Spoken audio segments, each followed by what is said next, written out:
siendo un lugar de resistencia donde Eduardo, todos lo saben, con el tema de las empresas recuperadas, y él es el que está sosteniendo ahí en pie, abriéndola a todos los espacios. Lo último que ha hecho es ahora dentro del observatorio, hicimos de forma conjunta. Vamos a ver al Papa, van a ver lo que están viendo ahí atrás, es la revista, digamos que la van pasando, va a estar en la web, cualquiera lo puede imprimir y bajar gratis. No está del todo terminada, por eso no está impresa, nos faltan algunas secciones y colaboraciones y demás, pero dijimos que hoy, 26 de julio, por el Día de Evita, con lo que podíamos llegábamos, y bueno, hemos llegado bastante con varias notas de fondo, que ahora las vamos a comentar, pero la parte simbólica importante para homenajear a Evita es que este lugar era el comedor de los trabajadores. Piensen que acá trabajaban casi 2.000 trabajadores estamos hablando de la década del 40, del 50, y proveía todas las bicicletas, entre otro montón de cosas, a la Fundación Eva Perón. Entonces Evita venía acá a negociar con la producción de las... Y hay un compañero, hay varios compañeros, ahora están jubilados, que recuerdan que este era el comedor y que Evita venía y comía acá antes de ser, después, pasaron los años, se transformó en una parte de la imprenta, ¿no? Bueno, eran los pisos y demás, cede este espacio para desarrollar el observatorio de la Benzina, que nació en la comisión para... Bueno, el tema es que para impulsar una nueva convención histórico de lo que es la historia de Lima y de lo que nos están dando la idea de la vamos a hablar. Este lugar va a ser simbólicamente, no simbólicamente, sino realmente el lugar histórico donde Evita comía con los trabajadores. Aquella puertita, aquella ventana que ven ahí era la salida, era la cocina, era el rancho, digamos. Los trabajadores pasaban por esa ventana que ven ahí, se lo cuentan los trasciende del observatorio. Un compañero se llama el Puma. Estamos hablando de una convención, ahí tenía su lugar de trabajo, está pintado que dice Puma. Entre otras anécdotas, está documentado también, cuenta nuevos pactos entre los días del bombardeo del 55, IPA fue con camiones, creemos que, y logramos con dice Bauce, porque nos invaden, o sea, esa letra hace que un montón de cuestiones económicas, comunicacionales, militares y demás, termina siendo que estamos viviendo la situación que hoy vive Latinoamérica. Invaden los chinos, invaden los... Ahora viene con una flexibilización laboral, fíjense lo que pasó en Brasil. Los históricos como Perón, el Che y demás, todos los latinoamericanos adecuados. Una de las estrategias que hay que hacer es plantearle a las Naciones Unidas una actualización de todas las convenciones que están escritas hace 70 años, o sea, hace 70 años, en el año 45, se escribió esa letra, ya sabemos cómo la usaron y demás, pero nos parece que una de las estrategias defensivas y ofensivas de los pueblos en los próximos años va a ser que ese tema que nos parece tan lejano empiece a estar en la agenda de la lucha popular. Van hacia una línea de trabajo esclavo en Brasil y te la van a querer inmediatamente meter en Argentina el año que viene. O sea, es el fin de los convenios colectivos, es el fin de la economía de la previsión social. Entonces, no estamos hablando de algo que es lejano, o sea, es muy difícil frenarlo desde un solo país, desde un solo lugar, incluso desde un continente. Ya. Obviamente hay que empezar por acá, por lugares chiquitos, pero tener una proyección, como dice Francisco, en lo nacional, en lo continental y en lo universal. Entonces, este planteo, esta comisión que nace hoy acá también, de muchos compañeros que ahora vamos a decir, que adhirieron, pero que no están acá, pero que nos va a dar una proyección muy fuerte. Por lo menos es una de las líneas de trabajo del observatorio, junto con las otras comisiones y las otras que están trabajando, digamos, ¿no? Y que creemos que va a dar mucho que hablar. Ahora estamos esperando para hacer un pequeño, una compañera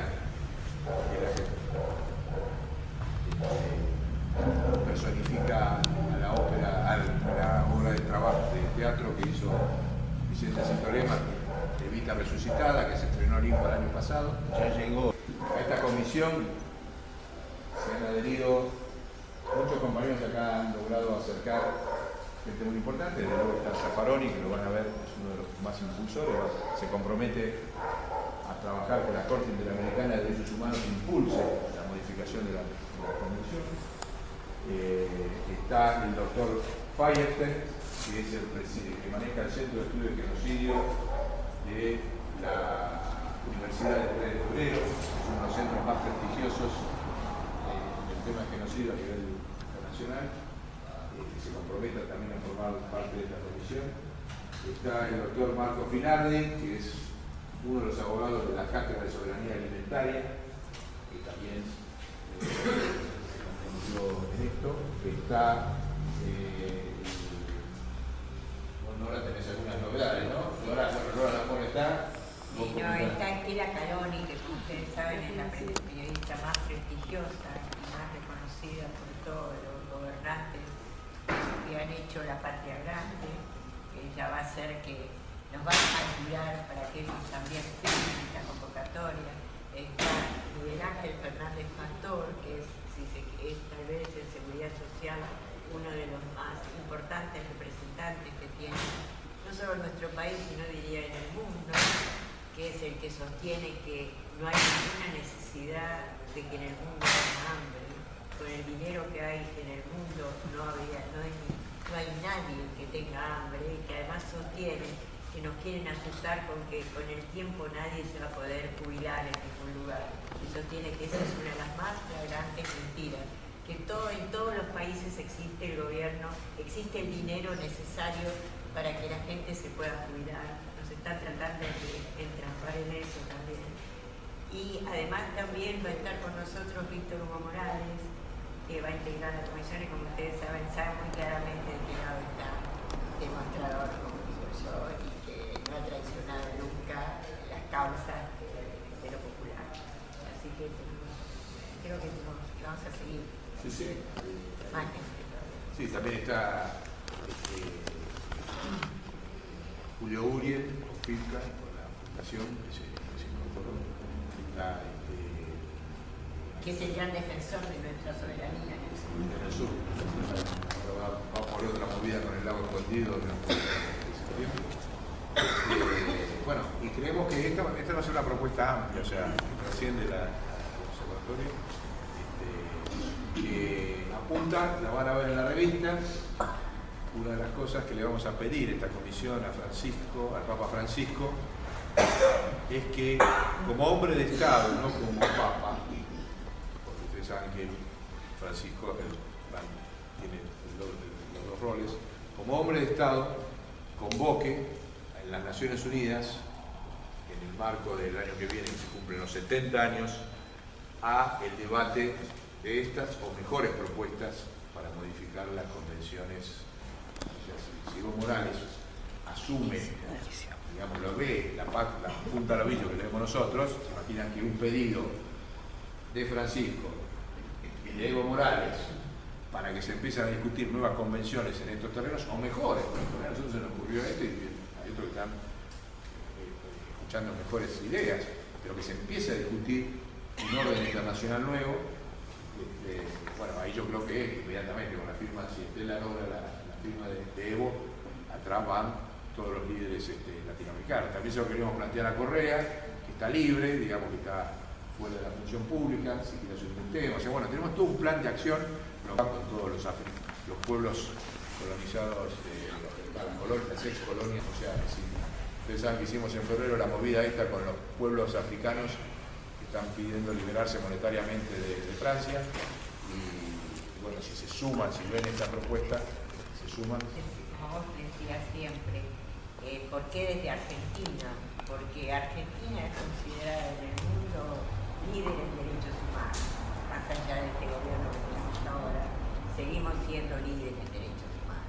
Y entonces ese liderazgo nos permite luchar en este momento para conseguir un mejor orden internacional, porque hemos peleado tanto que tenemos la capacidad de seguir peleando, y creo que eso no vamos a bajar nunca la bandera de defender los derechos humanos y de luchar contra los genocidios, que también son el hambre, son los monopolios comunicacionales que hacen que los pueblos no se enteren de nada de lo que les está pasando.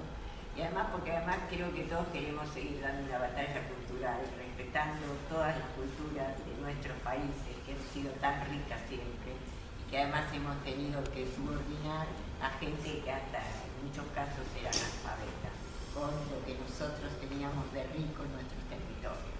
Bueno, creo que esa batalla cultural, que en la Argentina también la estamos dando, por lo menos en esta ciudad, con toda esta gente que hace los teatros alternativos, que trabaja y se mata haciendo todo eso. Y venimos de años de hacer todo esto, como Norberto, con su teatro La Máscara. El único lugar que las salas estaban llenas es acá en Buenos Aires, porque ese es el lugar donde a toda la gente le interesa el cine político, que no es una cuestión de ir y de 3 o 4. A los argentinos nos interesa todo, y ese es un valor incalculable que tenemos. Sí, no le aporta este aspecto de la comunicación, que es fundamental en el observatorio, y tenemos ahí un aspecto que cuando ven la tapa de la revista tiene mucha relación con esto. Le dicen, ¿qué quiere decir esa tapa, no? Es el Papa versus los algoritmos. Cuando vean en la revista la explicación de la tapa, en la nota que dice tapa atrás, etc., van a encontrar los algoritmos es todos los mecanismos de cálculo y de procesamiento que tenemos que están atrás de cada vez que usamos esto, bueno, todo lo que es la electrónica y demás. Cuando vean esta nota van a ver que hay una nota de New York Times del sábado pasado que reconoce cómo se manipularon vía algoritmos las elecciones de Francia, del Brexit y de Estados Unidos, fuera de control. O sea, hay una capacidad del poder imperial centralizado de producir opinión pública y de conducir los deseos y los estados de ánimo de la sociedad desde los algoritmos. Y eso le da una posibilidad, no solamente eso, sino vía la fabricación de opinión con robots que simulan ser humanos y que no lo son, forman la opinión pública. El poder central, esta cuestión que dice Nora de lo comunicacional, va a ser uno de los temas de más disputa, porque que tenga capacidad de producir opinión pública, muchas veces falsa, estigmatizando gente o situaciones o países o monedas o regiones y demás, desde un poder tan poderoso como el algoritmo comunicacional, implica un salto. Para frenar ese poder, nosotros creemos que Francisco está llevando adelante un planteo de poner una dimensión moral, no tenés otra, y eso lo va a poder hacer en una discusión en las Naciones Unidas. En otro lugar, en nuestros países, vamos a resistir, vamos a ganar, pero enfrentar ese poder de la capacidad de formar opinión que tienen los medios de comunicación, que son 21 grupos en todo el mundo, son 21 señores que definen qué se escucha, qué no se escucha, qué se ve, qué no se ve, qué se opina, qué no se opina.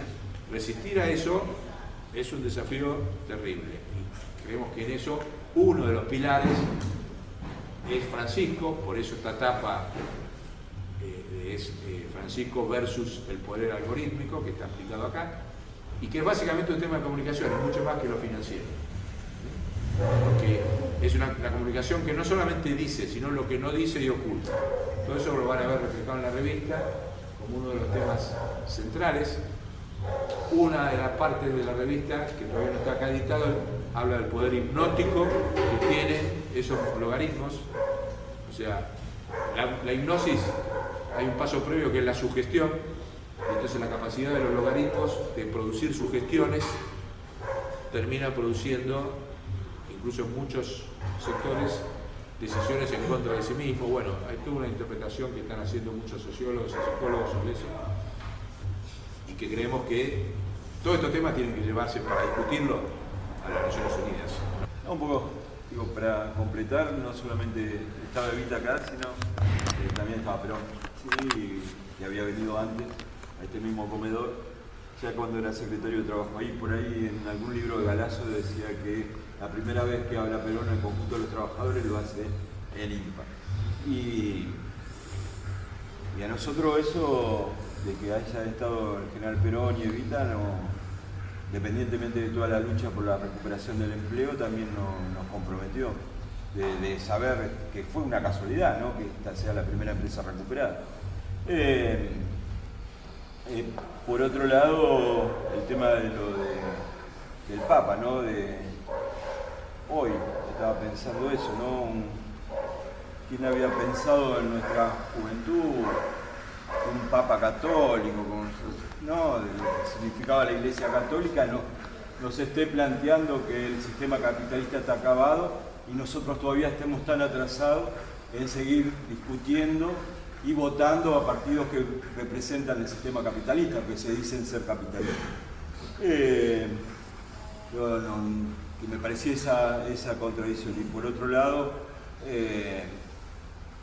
no estoy yo tengo momentos medio optimistas y pesimistas. Hoy decía, bueno, yo estoy optimista con respecto a lo que seguramente va a ser nuestro pueblo y que va a resistir, que todavía tenemos algunas reservas por ahí, pero también creo que todos debemos tener una autocrítica con respecto a lo actuado, ¿no? A lo actuado desde, por lo menos desde la democracia hasta ahora, porque mucho más a nuestros compañeros que pelearon desde el 75 para adelante y del 76 a la dictadura, ellos dieron todo.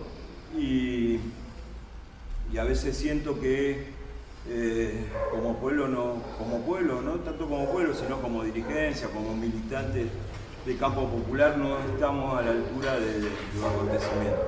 Creo que si este año y medio transcurrido, donde le roban el 60% a los trabajadores de la economía popular, un 40% de su salario a los trabajadores de relación de dependencia y otro pedacito a los sectores de la clase media, y no hemos tenido ninguna respuesta a eso, creo que todos hemos sido un poquito cómplices de eso, ¿no? Si no somos cómplices, por lo menos somos miedosos y de la necesidad de construcción de una fuerza, una organización política distinta a las existentes, ¿no? No creo que ninguna de las estructuras hoy conformadas pueda dar resistencia a todo este poder, desde lo judicial, de lo comunicacional, de lo político y de lo económico, para dar respuesta a esto, ¿no? Creo que nosotros tenemos que desdoblar la apuesta, no solamente pelear por lo reivindicativo de nuestra organización, sino que pasemos a hacer otro tipo de militancia, la militancia que hacían nuestros compañeros antes, de discutir con nuestro pueblo de política, no discutir con nuestro pueblo de reivindicación, del PAN, de la emergencia alimentaria, de la emergencia no sé de qué, sino empezar a discutir seriamente de política. No se está discutiendo eso. Nosotros estamos convencidos que la deflación no tiene piso, que esa deflación se va a llevar puesta a toda la clase política, porque no hay posibilidad de salida como nos permitió en el 2013 el capitalismo, de inflación de las materias primas, y eso le permitió a una especie de progresismo, desarrollismo, plantear un relato. Sí, si bien es cierto que esos gobiernos populares, seguramente si en esa etapa hubiera gobierno de la oligarquía, se hubieran llevado todo en pala, no hubieran repartido nada, pero también es verdad que esa etapa y en ese tiempo quedó trunca por no llamar a nuestro pueblo a cambiar las cosas. El deber de nosotros y del movimiento popular y la forma de enfrentar el imperialismo más allá de su fuerza va a ser que el próximo gobierno popular tenga que incorporar inmediatamente a los 20 millones de argentinos que hoy están afuera, que parecería que está siempre la voz de los incluidos. Los incluidos como podemos, pero siempre los incluidos. Y que si no tenemos una política seria, por eso nosotros planteamos en lo nacional, lo primero que planteamos en lo nacional es inmediatamente que se toma el poder, una renta básica universal para todos e incorporar al conjunto de nuestro pueblo a la vida social. Acá se ha hablado mucho de gobiernos progresistas, desarrollistas, pero lo que yo siento es que la continuidad de la dictadura en su proyecto de planificación de la miseria no se modificó. Lo principal de lo que el imperio quiere para nuestros países es que seamos un país que aporte de alguna manera algunos alimentos, que ya tampoco le interesa tanto. Lo que me parece que el poder central lo que está definiendo es que nos descarten, ¿no? Cada vez más descartados por su propia lógica de concentración, por su propia lógica, la revolución tecnológica todos los días, y de su guerra comercial mundial de insertarnos sus porquerías y sus productos que se les caen en la cabeza, que tienen sobreproducción mundial, y de que nuestros países no se genera esa independencia económica, ni siquiera la soberanía alimentaria, ni siquiera la soberanía industrial. Mario. Bueno, yo quería hacer dos reflexiones como ingeniero y... Sí, quería hacer dos reflexiones, una como ingeniero, no demonizar los algoritmos. Vivimos de eso. De campo popular también. Vivimos de eso, los algoritmos. Un algoritmo en definitiva es una construcción matemática que te permite resolver un problema o causarlo. Lo que plantea Guillermo es muy interesante. Yo le agregaría el concepto de inteligencia artificial. O sea, el mundo hoy vive una proliferación astronómica de datos de todos nosotros. Al caminar con el celular estamos indicándole dónde estuvimos. Al pararnos en un lugar, por dónde transitamos. Si hoy, en los últimos 3 años, se crearon la misma cantidad de datos de toda la historia de la humanidad, alcanzaría para hacer una fila de 4.500 libros de acá al sol con todos los datos que hay de la humanidad hoy. El tema es cómo se procesan esos datos, y ahí viene la inteligencia artificial. Esto se llama el Big Data. La Big Data, junto con la inteligencia artificial, es el que le permitió a Donald Trump, por ejemplo, en un debate sobre las armas, una vez que él emitió un concepto, a partir de ese concepto, conociendo las características de cada uno de los ciudadanos, mandar distintos mensajes, incluso contradictorios. Por ejemplo, habló a favor de las armas, pero una de las armas para cazar, otras para defenderse, otra contra los rusos. Es decir, cómo manipular, como ya saben qué es lo que pensamos porque le ponemos el like en el Facebook. Y esto es un dilema enorme para la humanidad. Me parece que este es un tema central, Guillermo, el tema del manejo de la información. Esa información es, ¿qué es? ¿Privada? ¿Se la podemos dar a los mercados que la manejen? ¿Se la podemos dar a los estados que la manejen? ¿O es otro de los bienes comunes que plantea Francisco en la Laudato Si? Me parece que es un bien común y debe haber una gobernanza de esos datos comunes, porque también nos puede servir para ahorrar combustible, para resolver los problemas sociales, para decir, usada esa Big Data a favor del pueblo, es una herramienta sensacional. Puede resolver el hambre del mundo, la desocupación, puede resolver millones de problemas. Un año un grupo de integrantes del observatorio decidimos construir una herramienta que nos permitiera resolver una de las cuestiones estratégicas que explican esto que decía el Vasco con toda razón, por qué después de 32 años de democracia estamos cada vez peor. Y por qué los grandes partidos, los partidos nacionales, como es el Partido Radical o el Partido Peronista, llegaron al gobierno y traicionaron. Como traicionó también el gobierno de Grecia, de Syriza, que convocó a un referéndum para el pago o no pago de la deuda. El pueblo griego decidió que no había que pagar la deuda un domingo y el día jueves ese mismo gobierno de izquierda estaba arreglando con los bancos el pago de la deuda.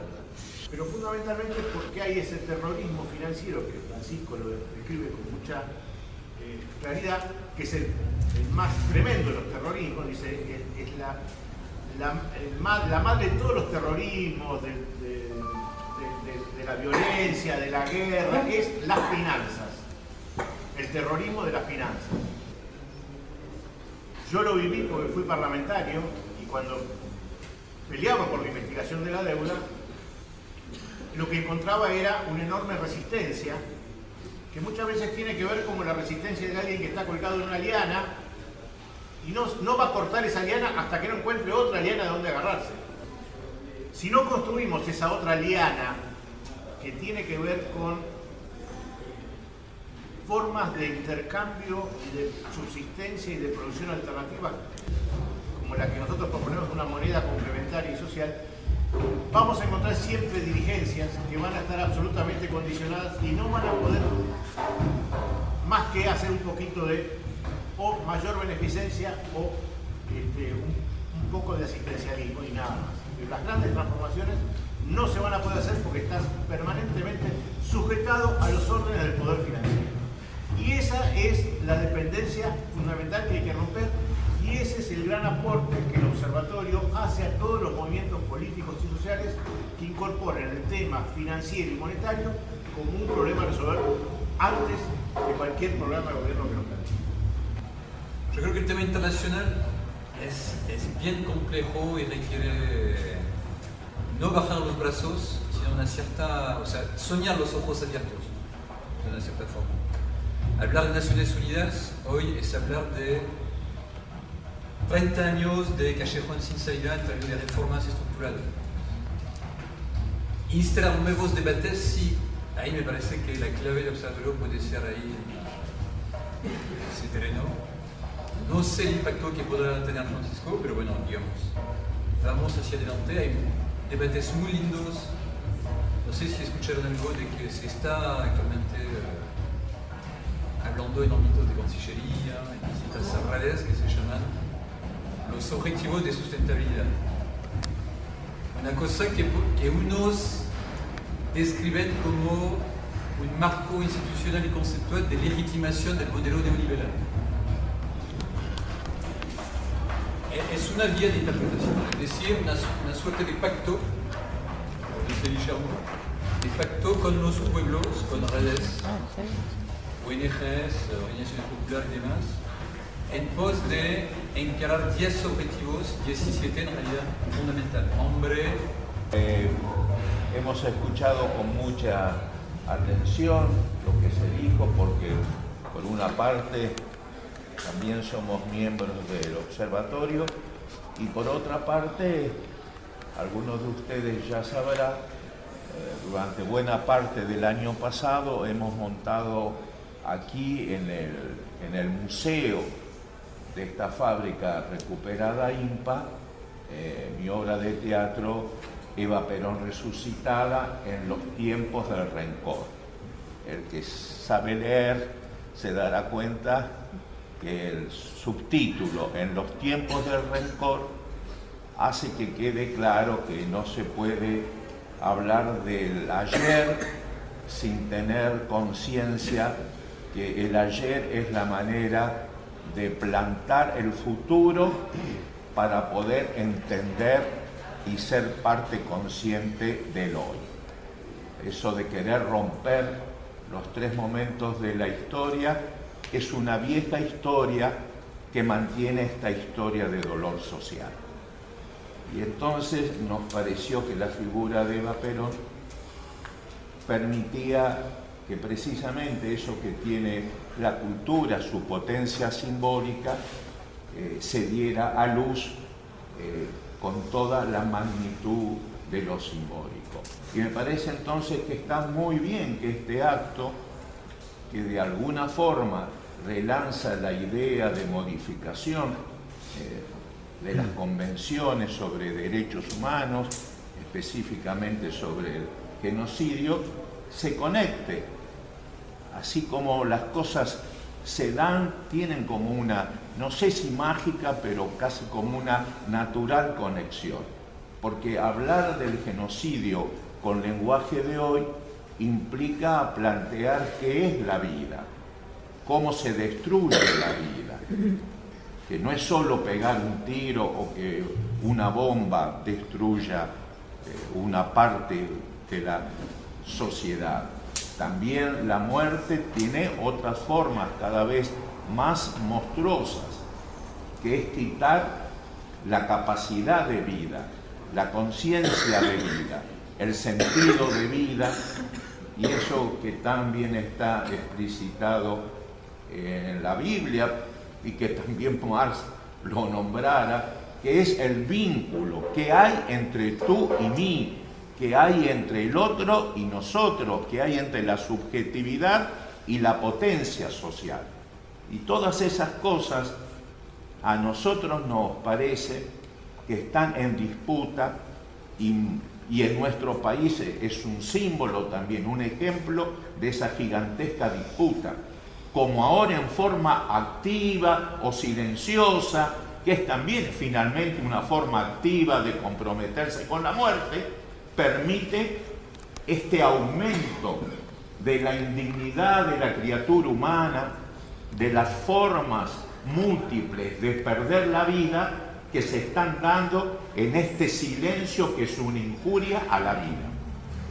Por eso no está mal que alguien que es todo un símbolo de la vida y de la lucha contra la pobreza, de la dignidad de la clase trabajadora, y que haya sido tan clara en su conceptualización de que el capitalismo es una forma activa de muerte, porque pocas personas en el siglo XX del ámbito de la política dijo como esta mujer, como bien lo dijo, que el capitalismo es una forma concreta de matar al ser humano.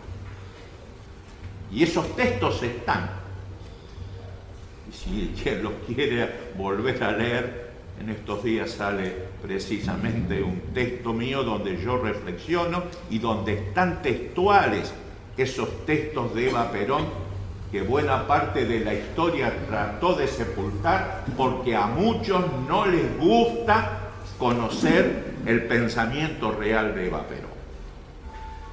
Y es un tiempo de lucha activa.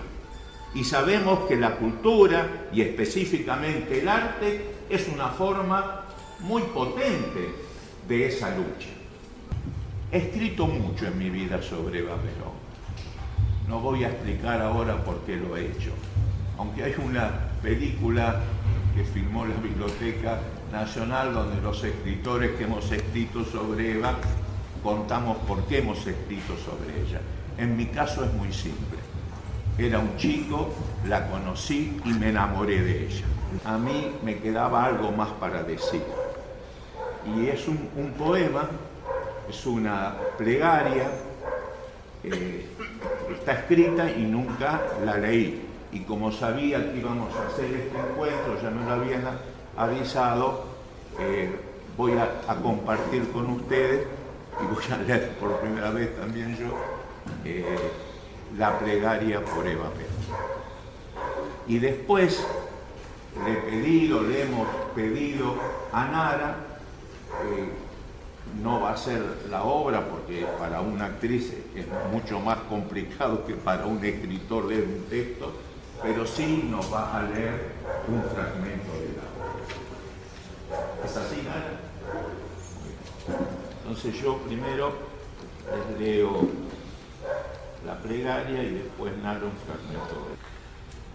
Plegaria para Eva Perón, que sufrió el rencor.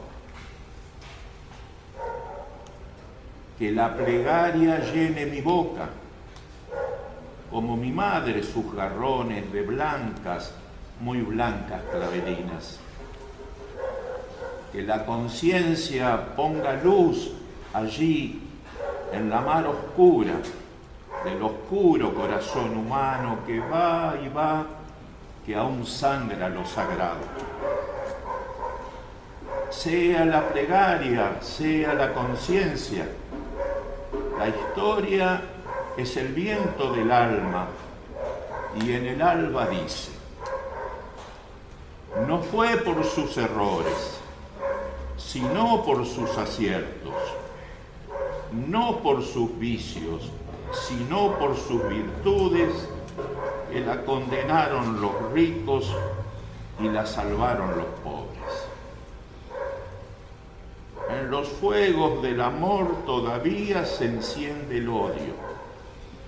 En los pantanos del rencor tan solo chapotea la muerte. Qué pasión movió la mano que alabó el mal más temido. ¿Quién fue que abrió la puerta a la noche que desconoce el día, al grito del espanto que nunca colmará el silencio? ¿Quién enterró en la maldición agónica y sin tiempo turbia aquellas músicas iluminadas por el ángel del sol que fue realidad en tu cuerpo, Eva? Negar tu nombre en el deseo de muerte fue para matar lo que ya eras. Apenas sombra de carne tan llagada, fuego de dolor que anuncia la ceniza. ¿O era la pasión desmesurada, ese veneno de convertir en nada de la nada tu amor que nacía y nace en la eterna eternidad de la pura vida? Que la plegaria llene mi boca para la gloria de tu recuerdo en tu día.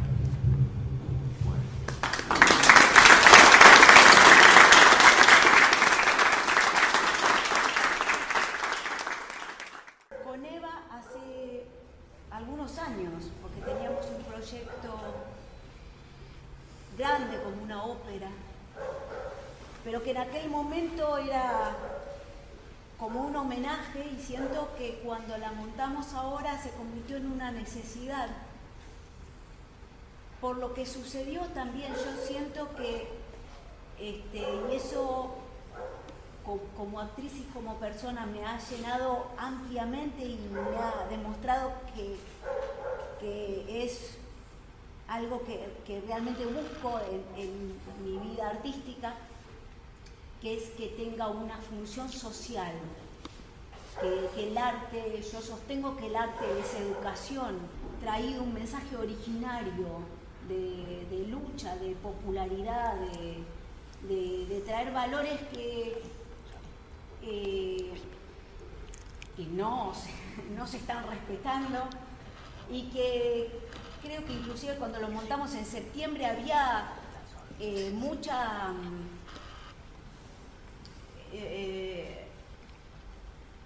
mucho no saber hacia dónde ir, de qué manera, qué era lo que estaba pasando, cómo enfrentarlo.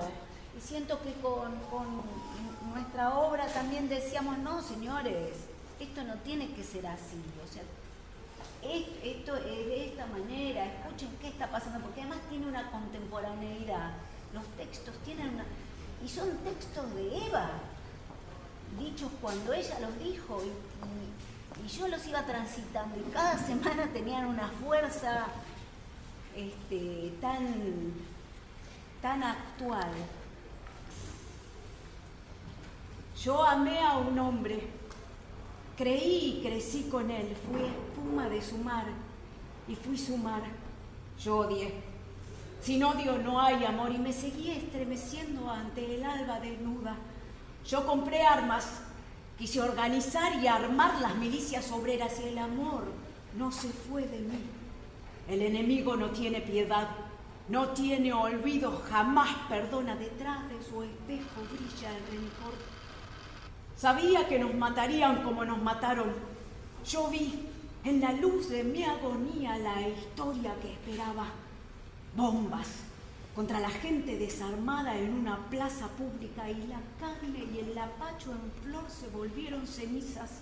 Masacres de indefensos en los basurales, y el pavor no tuvo respuestas. Castigos que llegaban al delirio, y la piedad no tuvo respuestas. Decir mi nombre se convirtió en un crimen. Yo he besado los labios del dolor y vi también las huelgas. Escuché los cánticos, conocí el rigor de la resistencia y el furor de las rebeldías. Yo he besado la esperanza. Vi después a muchachas y muchachos que no conocí y que murieron con mi nombre en sus puras bocas. Sus bocas nunca estuvieron frías. Yo vi las escasas dichas y las muchedumbres de horrores de los pobres. Nunca dejé de verlos.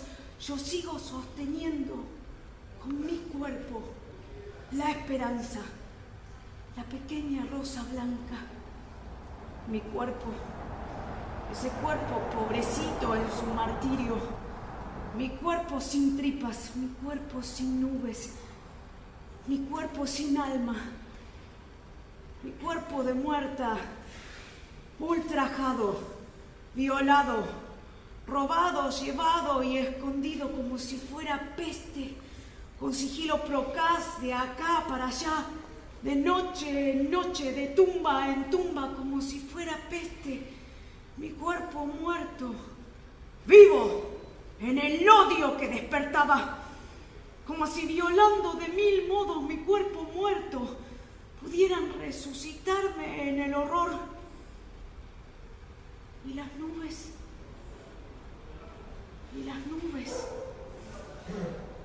quitándome también lo más preciado de mí, mi alma. Y las nubes,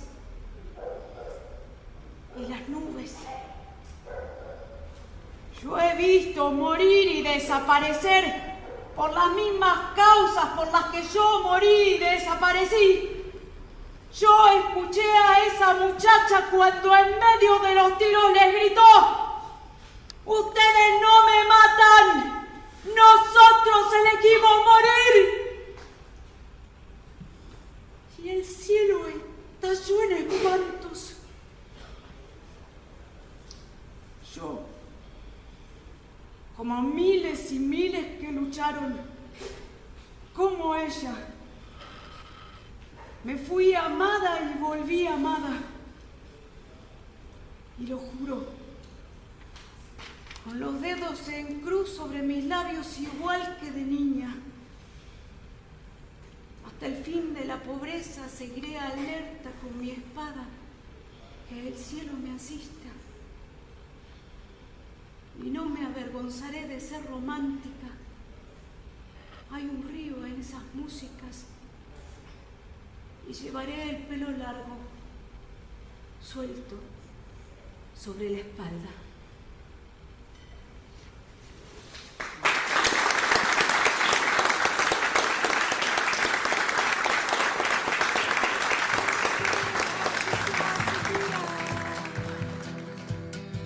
Ellos dicen ser buenos, reparten pastillas. Ay, qué pena que le da, pero es mentira.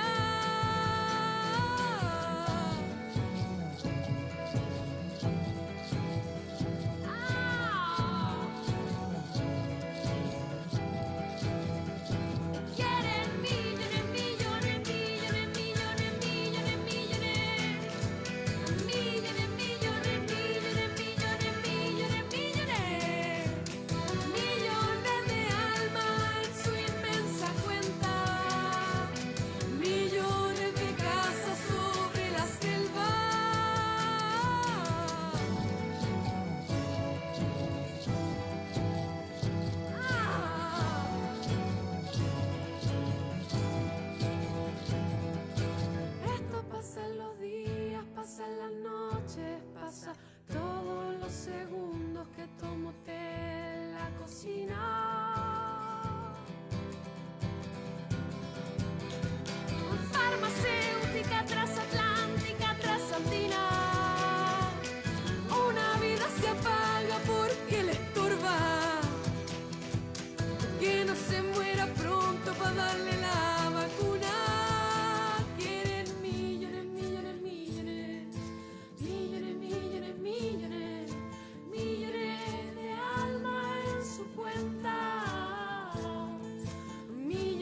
riqueza en la tierra.